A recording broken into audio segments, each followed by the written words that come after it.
The long wait is over. From ComTV to UST Tiger TV, nagbabalik ang entabladong magbibigay boses sa susunod na Thumasian star.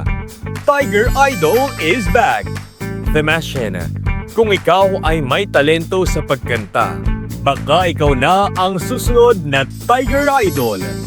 Maghanda lamang ng introduction video na pinapakilala ang sarili at sagutin ang tanong kung bakit ikaw ang dapat hirangin bilang susunod na Tiger Idol. At ikalawa, audition video na kumakanta ng a cappella, Englishman o Tagalog. I-scan ang QR code o pindutin ang link mula sa social media pages ng UST Tiger TV at sagutan ang application form. Tomasino, panahon na para marinig ang boses mo. Submit your application now and be the next Tiger Idol!